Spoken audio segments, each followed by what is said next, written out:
Movement by the door caught his eye, and a petite, fair-haired woman entered the restaurant, going straight to the checkout counter. The retort died on his tongue. She was dressed in dark slacks and a matching blazer. The outline of the gun at her waist was visible to the trained eye. Shannon glanced at his watch. It was almost 8. "Working late, Agent Carrigan?" he called. She didn't smile when she turned, and he found himself wishing for even a slight curve of her full mouth. Disappointment settled low, and he tried to shake it off. Recognition softened her features a tad, making her even prettier, but it didn't satisfy him. "What did you expect?" She'd shot down his dinner invitation that afternoon. The hostess brought her order, already bagged and ready to go. The beep-beep of the buttons on the cash register were audible from where Shannon sat with his friend. He couldn't tear his eyes away from the petite FBI agent, who looked impeccable despite the time of day.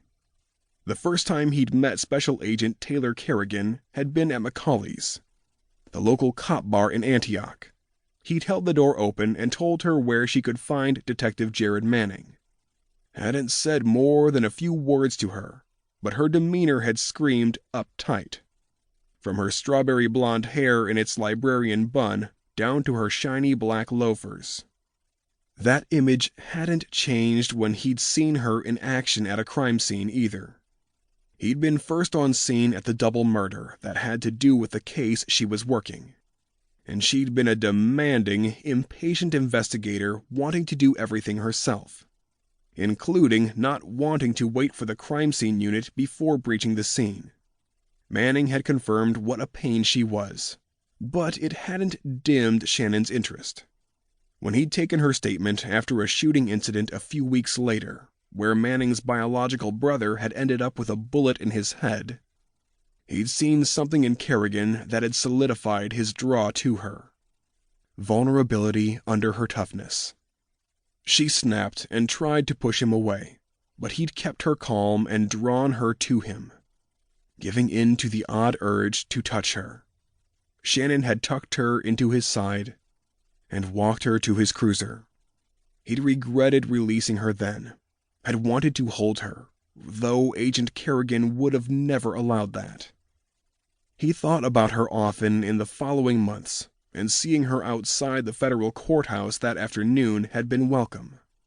He'd always liked a challenge, which was probably why he'd asked her out.